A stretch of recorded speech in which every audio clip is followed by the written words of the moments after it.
പത്മകുമാർ സാറിന്റെ ഒരു മൂവിയിലേക്ക് ഹരീഷ് എത്തപ്പെട്ടു എന്ന് കേട്ടിരിക്കുന്നു.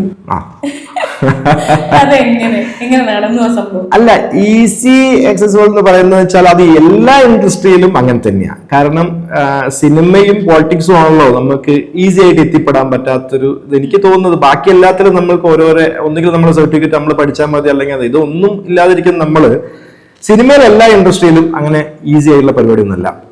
നമ്മൾ പറയും മലയാളത്തിൽ ഭയങ്കര ടഫാണ്, നേരെ തമിഴ്നാട് ചെന്ന് കഴിഞ്ഞാൽ ഇത് ഞാൻ ആദ്യം പറഞ്ഞല്ലോ. കാരണം നമ്മൾക്ക് ചെന്ന് എത്തിപ്പെട്ട് ചോദിക്കാനൊരു സ്ഥലമുണ്ട്, ഇവിടെ അതില്ല എന്ന് മാത്രമേ ഉള്ളൂ. പിന്നെ ഇവിടെ നിന്നുണ്ട് നമ്മൾ ഉണ്ടാക്കി വെച്ച ബന്ധങ്ങളാണ്. ഇപ്പൊ സിനിമയിൽ നമ്മൾ ഉണ്ടാക്കുന്ന ചില ബന്ധങ്ങളാണ് നമ്മളെപ്പോഴും സഹായിക്കുള്ളൂ. എന്നെ സംബന്ധിച്ച് ഞാൻ ഈ മലയാള സിനിമയിൽ പപ്പേട്ടന്റെ പടത്തിലേക്ക് ഞാൻ വരുമ്പോൾ 100% അത് KJ വിനയനാണ്, അസോസിയേറ്റ് ആയിട്ടുള്ള വിനയൻ ചേട്ടനാണ്. അത് ഞങ്ങളൊരു 8 വർഷം 9 വർഷം ഉള്ള ബന്ധം. അദ്ദേഹം അതിനിടയിൽ ഒരുപാട് പടങ്ങൾ ചെയ്തിട്ടുണ്ട്, അന്നൊന്നും എന്നെ വിളിച്ചിട്ടില്ല. പക്ഷെ അത് എന്റെ സമയവും അന്ന് അതായത് ഒരു ഭാഗ്യം എന്ന് പറഞ്ഞൊരു സംഭവമുണ്ട്.